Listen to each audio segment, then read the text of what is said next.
Our next example of using event procedures to change control properties will involve adding and removing items from list boxes. List boxes have unique properties such as list count, which returns the number of items currently in the list, and list index, which controls the current item within a list. Also, the list box is an ideal place to start working with methods. Methods work just like properties in the fact that they must work with an object to be used by that object. Unlike properties, they add functionality to objects instead of just controlling their aspects. First, click the View Object icon in the Project Explorer. Then we double-click the Command button 3 times to add 3 more buttons to our form. Finally, using the mouse, we position them on the left side of the form. Next, we add our list box. Now, let's name our new controls. We click the Command 1 button to select it, then double-click in the Name Properties field and type CMD_add. We will use the ampersand character to add the accelerator keys for these new buttons as we did earlier in the course, so we also change its caption property to &add. Next, we click the Command 2 button to select it,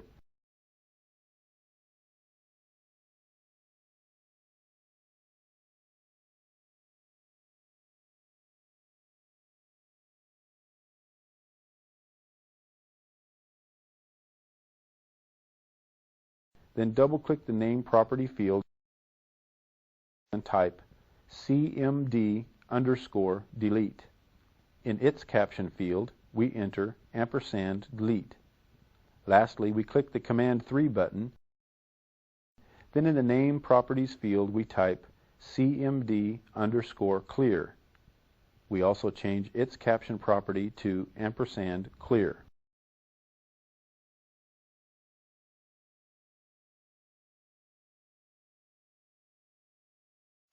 Now that we have added and named our new items, it's time to make our list box work.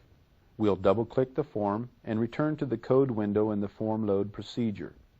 Remember that form load is the first procedure that occurs when we run our program, and the code within that sub-procedure executed before the user can click any controls. Now we'll place our cursor following the last line of code inside the sub-procedure and add our first item to the list box. We do this by typing list1 dot add item open parenthesis open quotes Diana close quotes close parentheses and press enter. This line uses the add item method to add the value in quotes, in this case Diana, to our list box. Our object is listed, followed by the method, then the value the method is passing to the control. We highlight this line, then press Ctrl+C to copy this line of code. We move to the next line and press the Ctrl+V keys, then enter 6 times to paste duplicates of this line in our sub-procedure and change the values in each to a different name. We type Tom, Harvey, Jane, Jeff, Claire, and Ted as our new names.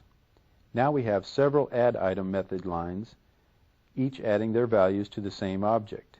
And when we press F5 to run our program, we see our list box is full of items. Notice the scroll bar that automatically appears when there are too many items in the list to view at one time. We'll click Exit to end our program.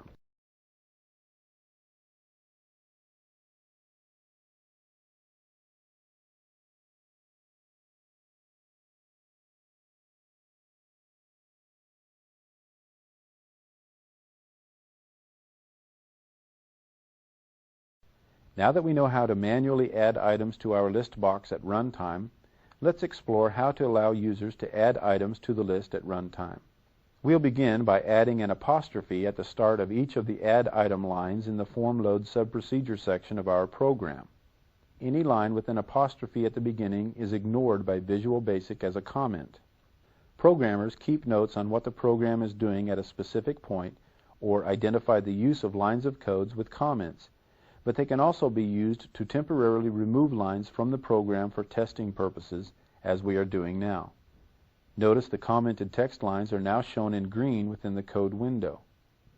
Next, we'll scroll down to the text box change sub-procedure and remove its contents.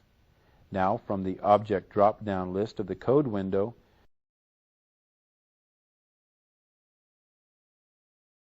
we select CMD Add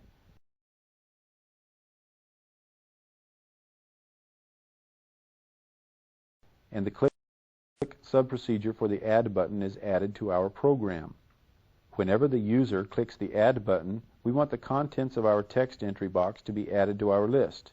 So we type list1.add-item, open parentheses, txt_entry1.text, close parentheses, and press the Enter key. Each time we add a name, the running total of names in the list goes up by 1, so we want this value returned to our text box. This means that at a glance we can tell how many names we have entered. To do this, we type txt_entry1.text equals list1.listCount and press Enter. Now we press F5 to run our program and type a name in our text entry field. When finished typing, we click the Add button and see the name has been added to our list.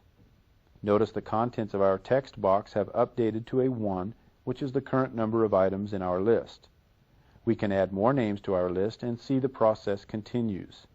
We'll delete the number that appears and type Tom, click the Add button, and the name is added to the list. Let's click Exit to stop our program.